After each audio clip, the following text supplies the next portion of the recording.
about to introduce you to a new local startup that's doing just that. Please welcome its co-founders.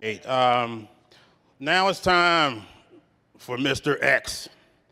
Monty El Sabah. My name is Monty El Sabah.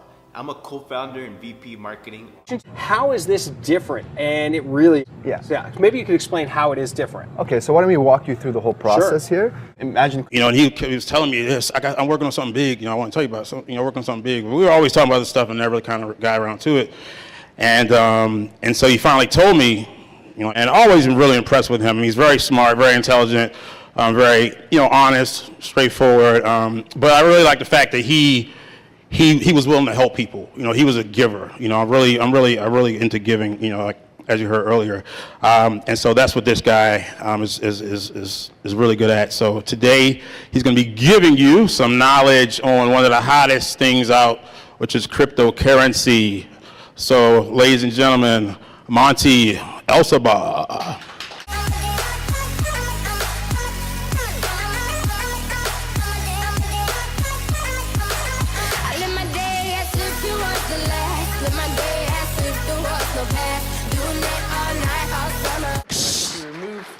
Telephone jack and plug it into this box here, the modem. I then take another wire from the modem and plug it in where the telephone was. I can then switch on the modem. It's now telling me to phone up the main Prestel computer. So it's a very simple connection to make. Extremely simple. I'm now waiting for the computer to answer me.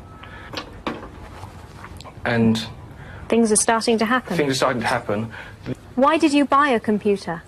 Well, I was very interested in the new technology and didn't want to be left behind. I don't think it's only for the youngsters at school now. I think us older ones will have to learn a lot about it. What is Internet anyway? Internet is that massive computer network, the one that's becoming really big now.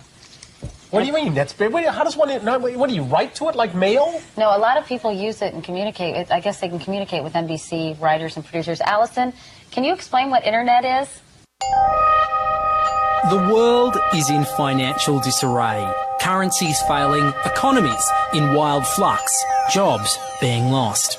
But what if you could build an entirely new economy, one specifically designed for the digital realm? Well, that is the dream behind Bitcoin. Bitcoin, for those of you who don't know, is an electronic online currency that was created in 2009. It was made by someone who did it under the pseudonym Satoshi Nakamoto. Like any economy, you don't want too much too fast because then the value of your currency drops, or so slow that your economy grounds to a halt. It's designed to be a self-stabilizing economy. Whether it actually is that way, though, well, that is a little bit more complicated. Because some people have said, hey, Bitcoin is the answer to those problems. Are you a believer? Well, Bitcoin is exciting because it shows how cheap it can be. Bitcoin is better than currency in that you don't have to be physically in the same place. And, of course, for large transactions, currency can get pretty inconvenient. And what is Bitcoin? Bitcoin is a currency on the Internet.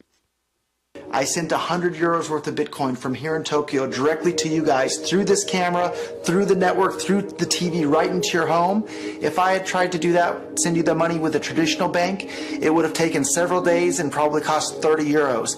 I just did it right now with Bitcoin instantly, basically for free, and didn't have to ask anybody for permission. I didn't need a bank, I didn't need a government, I didn't need anybody. I just needed myself and you and our smartphones to do it. That's the power of Bitcoin. Wall Street is fraud, America is fraud, the world is fraud, banks are fraud, central banks are fraud. We live in an era of fraud. It's all based on fraud, and they get a percentage of the fraud. That's the business model. To suggest that there is any moral or ethical aspect to anything that's going on now is to be completely naive about the fact that we live in an era dominated by financial terror. Funds received. This community is switching to what they think is a better monetary system.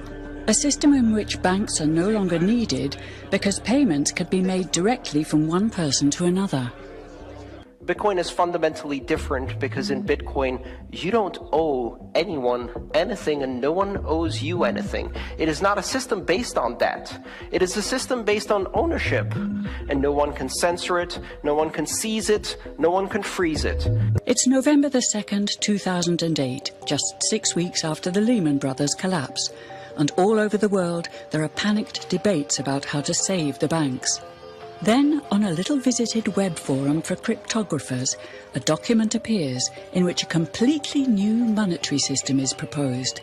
The visionary author calls himself Satoshi Nakamoto. These were the darkest days of the financial crisis. So that to me suggests a very clever mind that saw an opportunity, the perfect opportunity to introduce a new radical technology and a new radical approach to money and finance at just the right moment when people would be very open to making this big shift that's required to adopt a new currency. What's exciting for me is like a global economy. Right now we say we have a global economy, but I can't take $1 and give it to you in the Netherlands and then you know what to do with it, right? You would have to go and change it to your native currency. And when you kind of eliminate that step, and I can just send you one form of payment and you can send me a product in a matter of seconds, that starts to change things from a global perspective. How could this digital coin invented by this Satoshi Nakamoto become hundreds of times more valuable than the dollar? And why do enthusiasts like Roger Fear want the world to switch to bitcoins? I'm giving every single person here 1,000 yen worth of bitcoins, which is like $8 and something cents.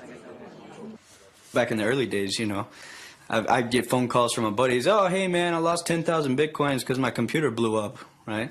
Back then, one bitcoin was less than a penny, right? So nobody cared. They lost $10. I don't care, right? And now 10,000 bitcoins, that's, you know, $5 million. That's a big deal, right?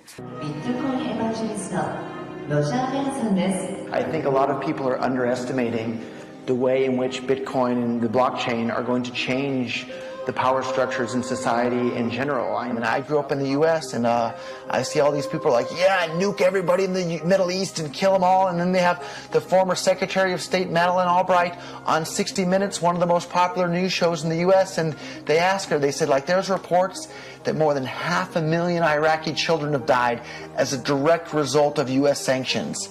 And she looks back at her with a straight face and she goes, it was a really tough decision, but I think that it was worth it. Worth murdering 500,000 kids because of what the government did? And I apologize for crying, but it just disgusts me from my core when I see government people murdering people around the world. It's not just theoretical. These are real people with real lives.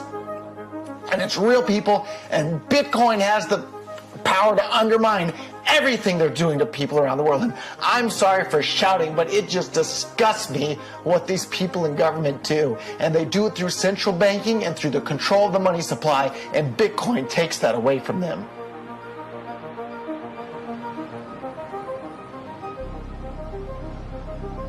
You can buy Bitcoin at the Shell station. Check it out.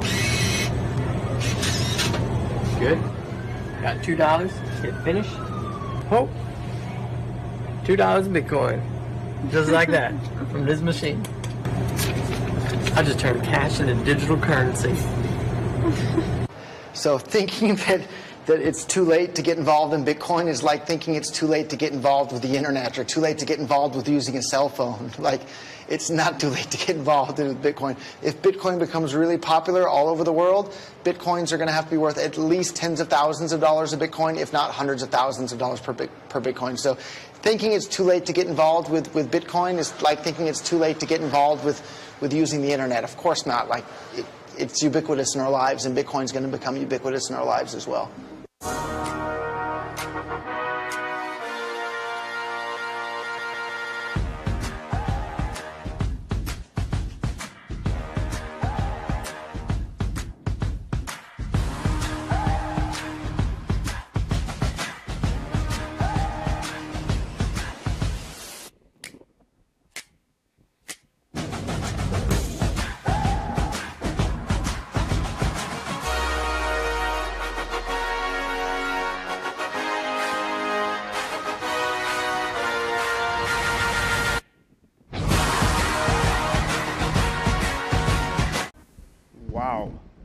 That gets me fired up every single time. Now, you could tell that video is a little bit old because 10,000 Bitcoin today is actually over $50 million, not 5 million. And it is the future. It's the now and the future. My name is Monty Elsaba, and I'm here to talk to you guys about the biggest technological breakthrough since the internet. In fact, it's the evolution of the internet. It's a natural progression of the internet. How big? On June 9th, okay, literally a few months ago, CoinDesk, the largest funded platform in this space, announced that ICOs, which stands for initial coin offerings, I'll get to that in a minute, have surpassed VC, venture capital funding, for the first time. Let that sink in. VC funding is the traditional means of raising capital in business. And ICOs just surpassed VC funding a few months ago. We're literally at the cutting edge.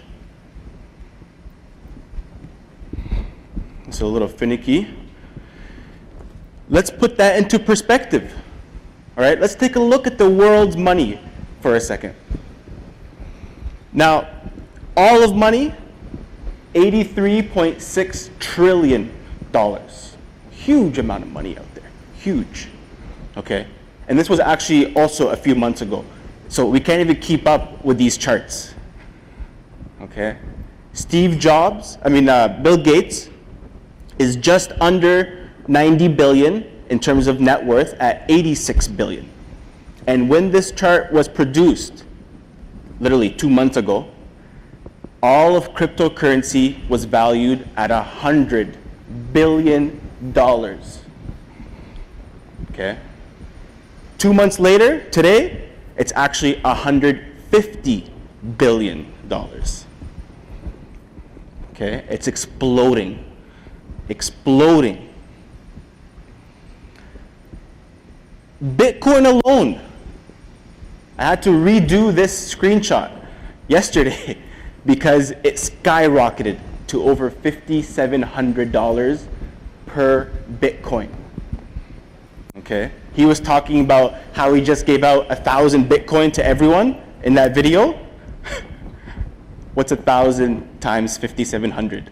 All those guys are laughing right now. So Bitcoin alone's market cap is at $100 billion.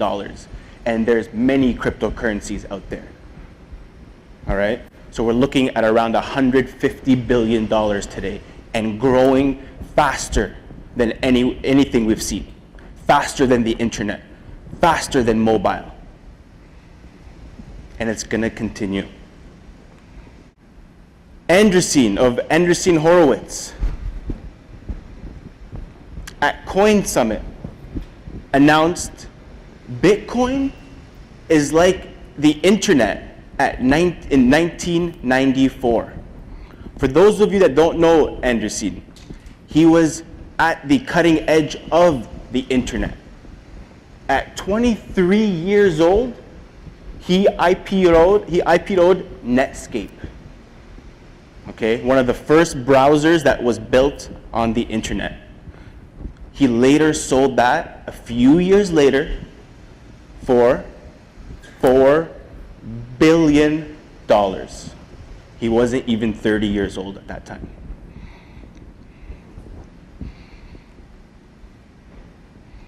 Everyone is talking about it. Bill Gates is talking about it. Eric Schmidt is talking about it. The president of the World Bank is talking about it. And look what he says.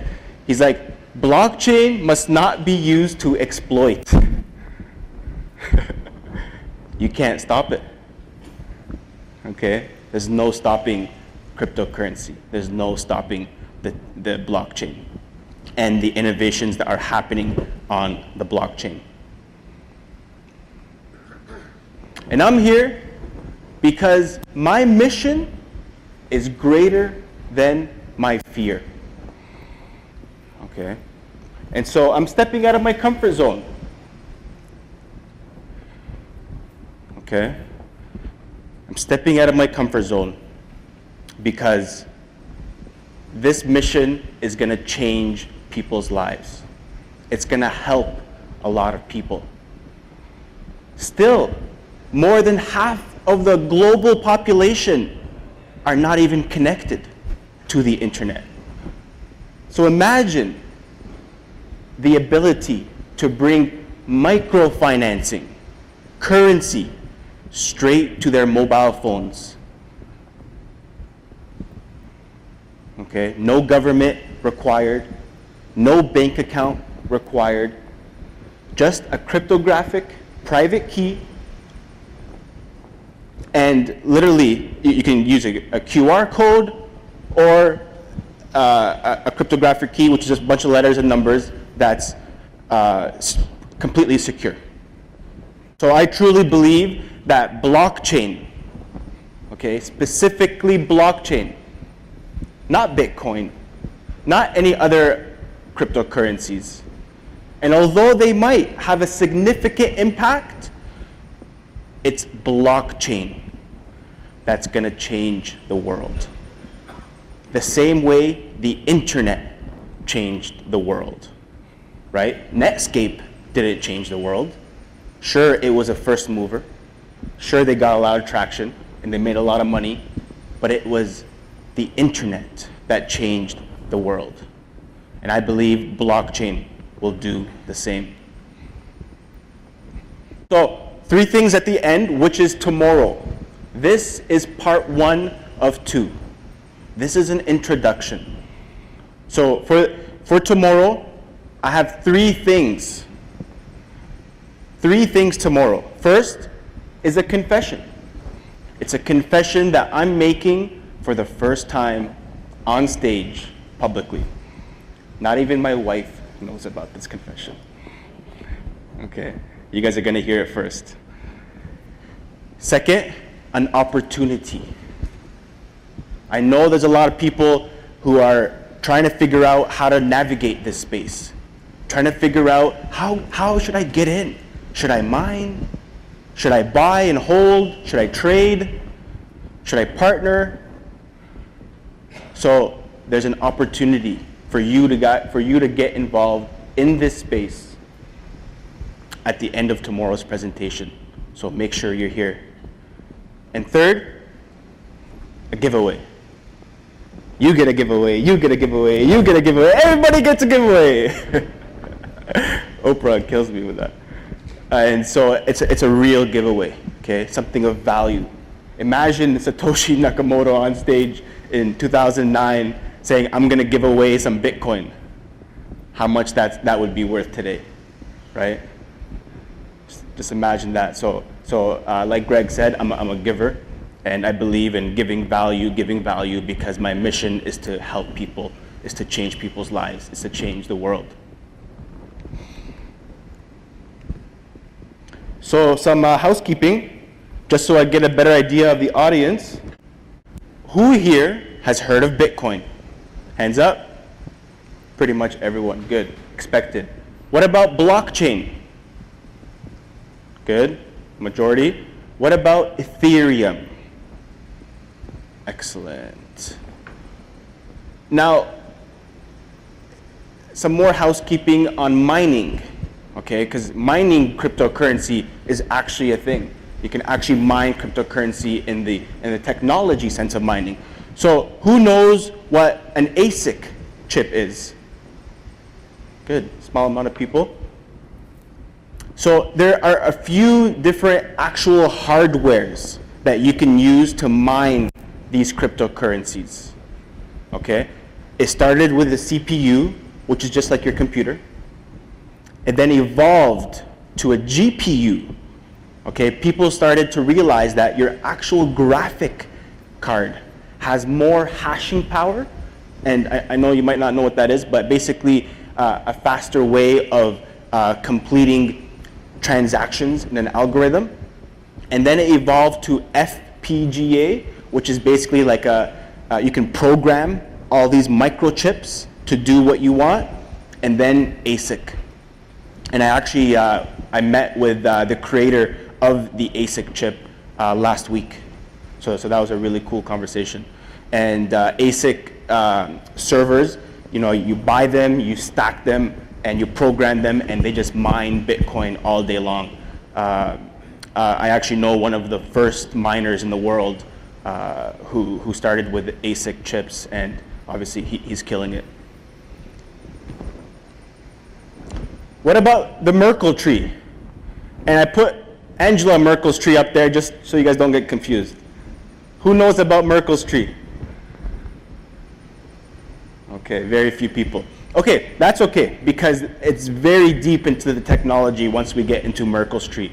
And that's a way of organizing the transactions that occur on the blockchain to decrease the size of those transactions. So it's a hierarchy. It's a cryptographic way of organizing those transactions. And now we're getting deep into the technology, but most important things, I wanted to get a feel for it. Now, what about ICOs? Initial coin offerings. All right. Initial coin offerings is going to be a hot topic over the next 2 days, because it's pretty much how we, all of us, can cash out on this technological revolution. So not only are we going to change the world, not only are we going to impact people's lives and help people, but we can also monetize from it. We can actually generate real revenue from it. And although that's secondary and tertiary, it's still important, because obviously we're in it to do some great things in the world. And ICOs evolved as a technique, as a way to raise money to support development, to support building a team and going on with your mission to change the world. So I want to talk to you guys about some truths, okay? The reason being is because if we can agree on truths, everything else becomes easy to understand. This is a highly disruptive space, full of speculation, full of noise. I saw a Facebook post the other day, and he's like, I just read an article on how much Bitcoin is going to be worth in 2020. Who type yes below to get the article. I started laughing. I'm like, oh my God, there's so much speculation here, and people are falling for it left and right. So there's going to be no noise here. We're going to cut straight to truths so that we can have a real fundamental sound understanding of this industry so that we know how to navigate it.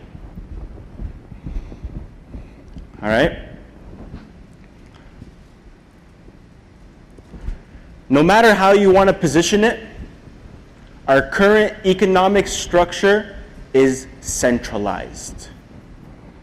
That means it's backed by a government that has the ability to print and control currency and money and lay down fiscal policies and monetary policies. They own and control it all. Okay? If I wanted to exchange value with any one of you guys, it has to go through an intermediary. There's no other way. I mean, obviously with cryptocurrency, but listen, PayPal made money off this event. Visa made money off this event. MasterCard made money off this event. And I know Greg's not happy about that, right? Because if he could have kept those transaction fees and we can exchange value with each other like it should be, right? Then that's disruption. That's disruption. Okay?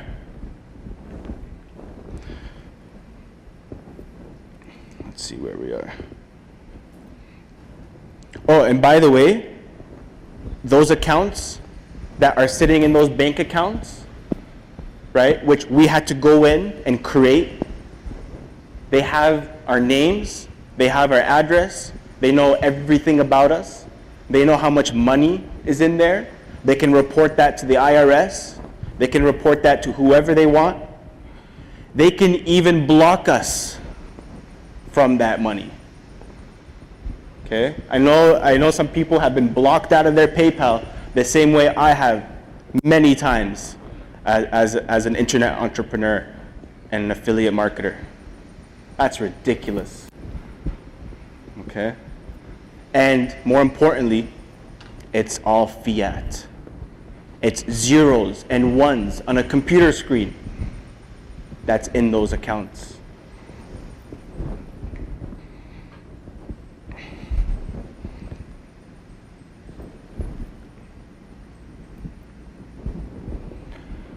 So this is a little bit deeper into how it works, and it's complicated, but it's their design, to be honest. They complicated it on purpose.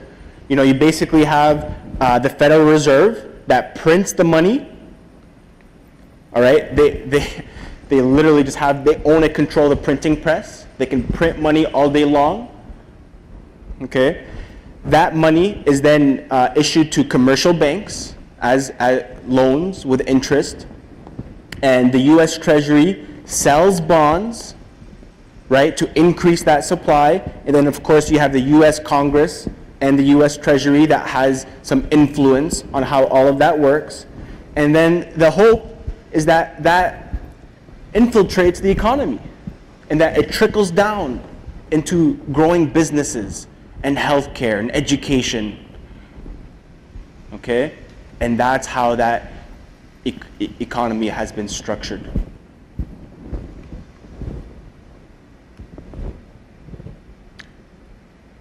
And because we're a consuming nation, we're consumers by default, we use credit to buy things that we can't afford, which creates debt,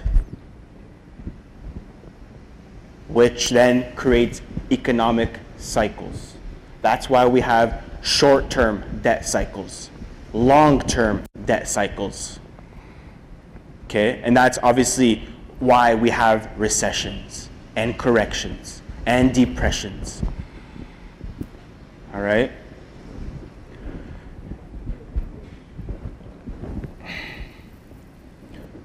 So, let's see.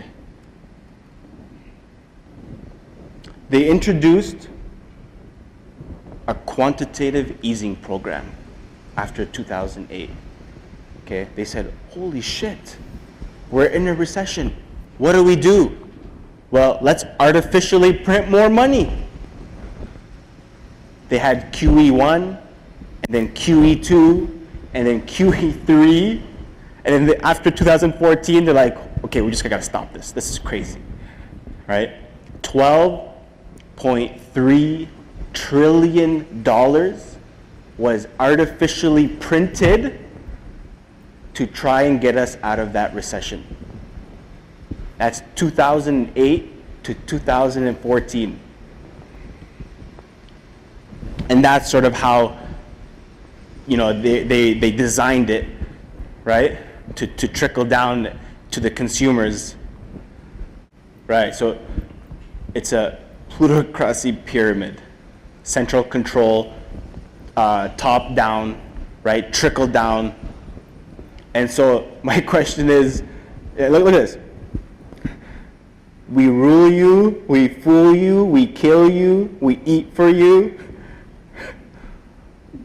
We work for all, we feed all. It's just ridiculous. Greenspan, the former chairman of the Federal Reserve, came out and said, the bond bubble is about to break. Our interest rates are way too low. And in fact, interest rates was their way of coming out of this sort of credit crunch, which again didn't work. And so quantitative easing program was introduced, And there's no doubt about it that a third mechanism is needed after our next correction that's coming. This is the Cedric chart. So this was designed by my business partner, which I'm going to introduce you guys to tomorrow. He's a mathematician. He's a former CIA and NASA mathematician and engineer that has been trading the markets for the last 25 years. Old guy. And so he designed what's called the Cedric chart. He basically plotted our economic cycles over the last 100 years. And give or take a few years, it's been correct. Okay? And the red circle is where we are right now.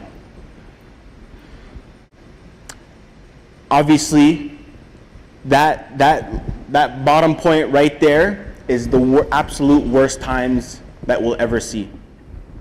Okay? And we're approaching that right now. I got an email from him a few months ago. Next slide, please.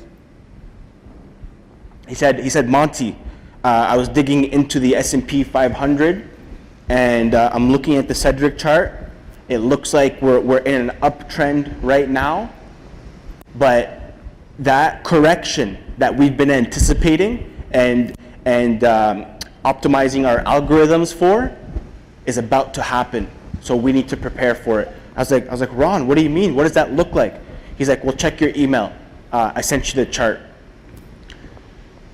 So that dip, we expect it to happen in 2018, mid-2018. And we expect it to be called a correction. Okay? And there's a few things that we believe is going to be tied to that. Whether it's a retirement crisis, all right? We looked at baby boomers. Baby boomers are struggling. For some of us, maybe a lot of us, that's the age category of our parents. They're retiring at the same age. Okay, so they're living longer, retiring at the same age. Okay, which means they need more money to live that duration. But the reality is that less than half of all baby boomers have enough money to retire. It's a real crisis. Okay, and it's growing. So we don't know if they're going to peg it to a retirement crisis, quote unquote, or some sort of tax or debt correction. We don't know if they're going to deflate the U.S. currency to try and pay off the 20 some odd trillion dollars of debt. But it's coming. And I urge everyone to prepare for it. Is it working? Let's take a look. Can you click that link?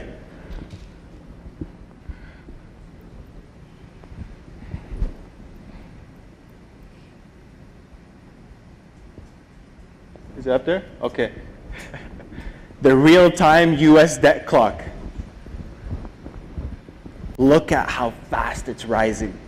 Shocking. I literally stood at the computer screen when I saw this. I was like, is this real life? $20 trillion of U.S. national debt. I mean, we can go through this later if you want, but these numbers are just shocking. You know, and it's time for a change. And in fact, it's happening right now. And so we call it free market capitalism, right? And the reality is the system isn't broken, right? That would just be naive. They actually designed it this way. This was a design. And so we have the opportunity to design the next evolution, the next disruption. And it's happening right now, right here, before our eyes. Is this sustainable? Come on. Obviously, you don't have to put your hands up. But we all know the answer to that. It's not. There's one thing in life that's guaranteed. Some people are going to say taxes. Some people are going to say death, right? But actually, I know a guy that signed a piece of paper that stated he's going to freeze flash himself when he dies, and they're going to inject, I don't know what it is, into his blood, so that in 100, 200, 500 years from now, it's called cryptogenics, they may have a way to bring him back to life. So death is not even guaranteed. Taxes are not even guaranteed because we can disrupt taxes. So what's the one thing in life that's guaranteed? Who can tell me? What? Say it again? Change. You got it. Change. Change is the one thing in life that is absolutely guaranteed. And I'm sure there's a few others. The secret of change. Socrates said this. The secret of change is to focus all of your energy not on fighting the old, but on building the new. And that's where we all need to focus. Powerful. Powerful. Anyone Chinese here? Hey! What's the definition of crisis in Chinese? I put it up there for you. Yeah. So it's actually 2 brush strokes in Chinese, and crisis means danger and opportunity. Okay?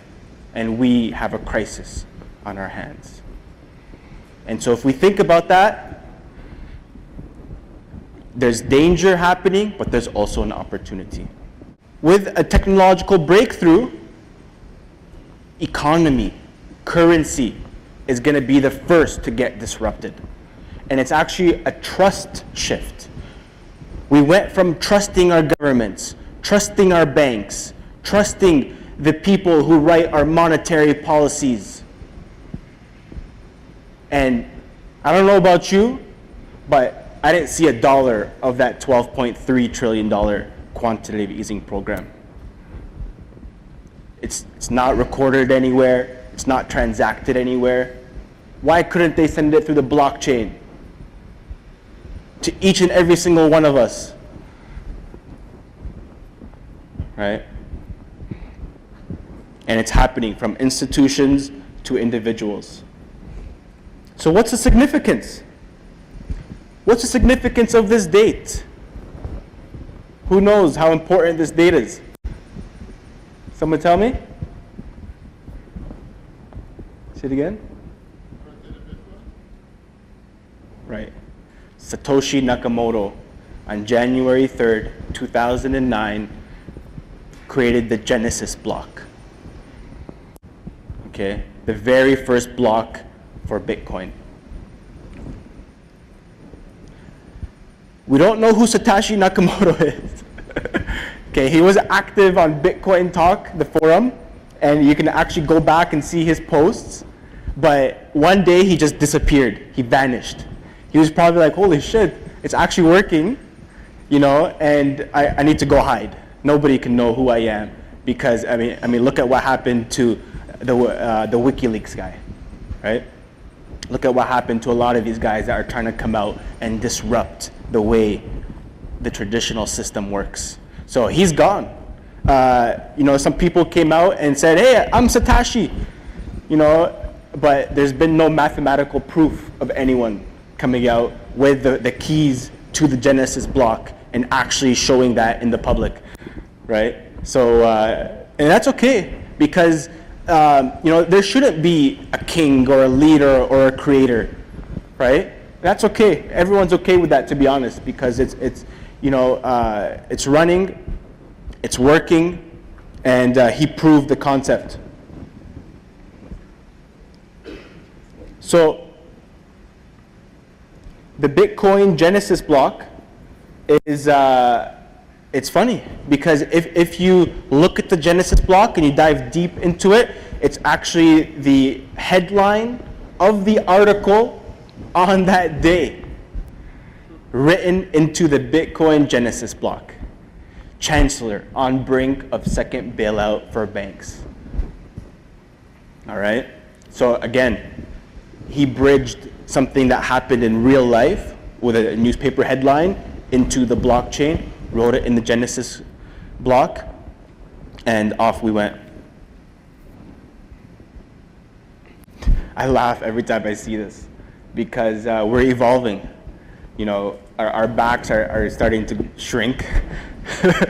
Our shoulders are coming down as we type, and then we're gonna come out as robots one day, as AI.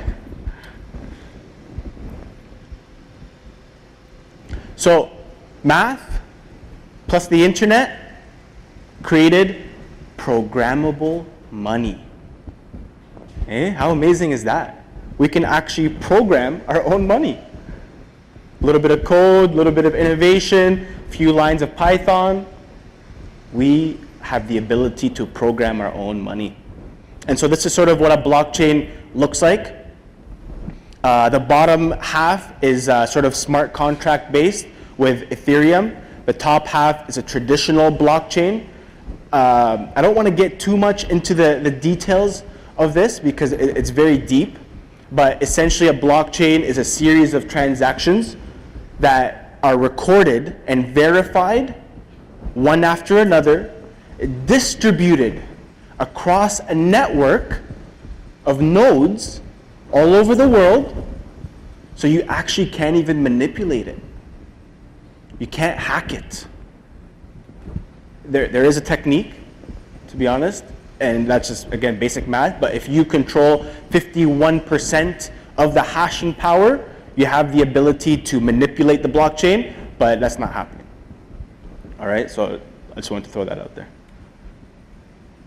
And so the blockchain is the next evolution of the internet. All right. Money has and will continue to evolve. So I have a little breakdown here of the history of money for you guys. Prehistory, we used to barter, right? Goods and services were traded, and it was really the first form of decentralization. Okay? 10,000 BC, commodities, cows, pigs, sheep, seeds, salt, tobacco, tea, spices. 2000 BC, the first sign of banks appeared. You can now store those valuables for a small fee. 1200 BC, cowrie shells across Asia and Africa appeared. In 1000, metal money appeared in China, and they were actually forged into shapes to resemble those shells. All right? They even had a hole in the middle of those coins so that you can put them on a chain and stack them. All right? Blockchain, coin chain, right? 700 BC, the first coins outside of China were minted from gold and silver out of Turkey. They even had a lion's head or an emperor or a god on them. 100 BC, we saw leather money appear in China. 900 AD, the first paper money appeared, which lasted 500 years before hyperinflation started and they lost value. 1700, banknotes appeared in Europe, which promised they had stored value in them.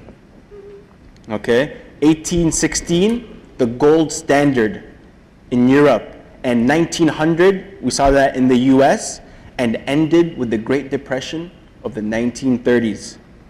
In 1920s, credit cards were invented. 1967, the first ATM was installed in Barclays Bank, London. 1971, Bretton Woods collapsed the US gold standard and the currency became fiat currency, paper, zeros and ones on a computer screen. In the 90s till today, digital money, PayPal, Google, again, just zeros and ones. 2009 and beyond, cryptocurrency has been invented, starting with Bitcoin. And there's actually many use cases, okay? A lot of people think that the blockchain and Bitcoin and cryptocurrency is sort of really where it ends, but it's actually just the beginning, all right? This is where it starts. We can actually use this for everything, right? And I mean, if you look here, we can do identity management with it. There's a guy that actually took a picture of his newborn daughter, hashed it on a blockchain, got it verified, and that became her birth certificate. Right? Now you don't need a birth certificate in your hand anymore. We can do the ticketing, auditing, crowdfunding, financial management, asset management. You can record your house, your cars, your assets on the blockchain. Insurance. Listen, the list goes on. So there's a huge opportunity here. What is the blockchain? So I talked about this briefly, but it's a series of transactions in a block that have the previous block recorded on them so that you can't basically manipulate it, and it'll be forever continuing. It's a public database. How does Bitcoin work? Again, it's, the blockchain powers Bitcoin.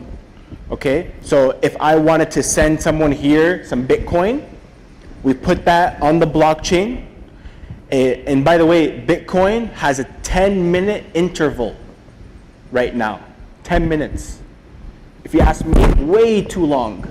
Way too long. People are going to be doing transactions in microseconds. So Bitcoin, 10 minutes is way too long, but imagine all those transactions will get verified into a block and distributed across the network, making up a block on the blockchain, and whoever verified, in other words, mined those transactions using their computer hashing power, get rewarded with Bitcoin. Okay?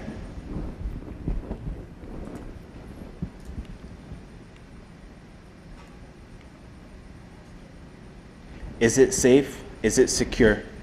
So cryptography, a subsection of math, allows this to be safe and secure. All right? So Bob and Alice is what we traditionally use in cryptography to visualize this. If I want to send money to John, you will have my public key. Okay? So my public key goes to you. I keep my private key. Nobody should ever know what my private key is. All right? And when that happens, when the transaction happens, the public key and the private key work together to verify that. That's how simple, in terms of keeping it super simple, that's the best way I can explain it. As long as you keep your private key safe and secure, you can't penetrate it. Okay? So it's super safe. It uses some of the best cryptography that we have today, and that will continue to evolve. Can it be stopped? Well, can any disruption be stopped? Right? Uber, they tried to stop Uber, they failed. Facebook couldn't be stopped. Alibaba couldn't be stopped. Airbnb couldn't be stopped. Right? You can't stop this technology. Key benefits. Money for the information economy. It's decentralized, so there's no authority. It's permissionless, so there's no regulators. It's censorship resistant. You can't freeze any funds on there. It's open access. It knows no skin color. It knows no race. Okay? It's open 24/7. 365 days. It's essentially free, although people are trying to get some transaction fees from them, but it's essentially free. Borderless, no geographical limits. Transnational, no jurisdictions apply. It's secure and it's resilient. So Satoshi Nakamoto has proven the proof of concept, and it's growing worldwide. I didn't even get a chance to update this chart. This was literally last week, guys. It shows $4,700, and it shows the growth of it. Today, it's actually $5,700. Whether that's going to continue going up or continue going down, that's supply and demand, right? That's speculation. It has the first mover advantage. When people hear about cryptocurrency and Bitcoin, and I made so much money from it, and they tell their friends, well, naturally, they're going to go and put some money into Bitcoin. So it has that first mover advantage. But think about this. Did Netscape survive? Netscape had first mover advantage. Did they survive? Right? Nobody here uses Netscape today. So be mindful of that. How can we take advantage of this digital gold rush? Obviously, that's the trickiest and the hardest part. And in order to understand the best way to navigate it, we have to look at the technology adoption life cycle. In any technology, in any innovation, there's a life cycle, okay? The techies are always the guys at the forefront, okay? They're the innovators, they're the visionaries. Then you have early adopters, and then you have what's called the chasm. Has anyone read Crossing the Chasm? A book everyone should be writing down and reading. Powerful book. It'll take you through this technology adoption life cycle so that you really understand if you can time your entry to market with this disruption, you can have the highest reward. All right? Or you can just lay back and be risk-free and take no risks, and by that time, you're going to be like, how did that happen? Right? I wish I got into it when it first started. I wish I got into it early, right? Those are the guys that we see adopt it super late. They don't get any reward. They just use it. And so what are some ways to make money from cryptocurrency? You can mine it. I already talked about that. It's not on the slide. You can day or swing trade it. You can buy and hold on for dear life. There's actually it's a hashtag HODL. And it's funny, if you're on the forums, everyone talks about holding on for dear life. You can exchange for services. All right, if you guys offer services, you can go and create your Bitcoin or Ethereum wallet and say, we now accept cryptocurrency. All right, and whenever someone wants to pay you, you give them your public key and say, just send it to my address.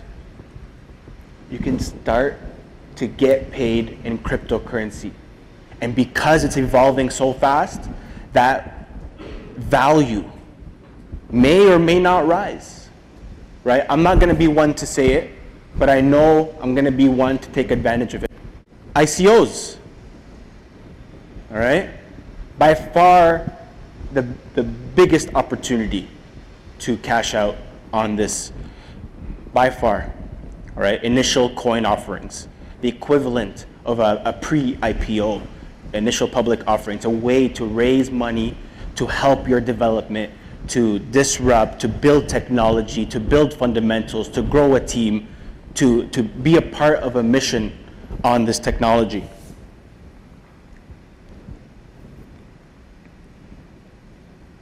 So I don't have much time. I'm not gonna get you to click that link, but listen, Startups are coming out with ICOs every single day.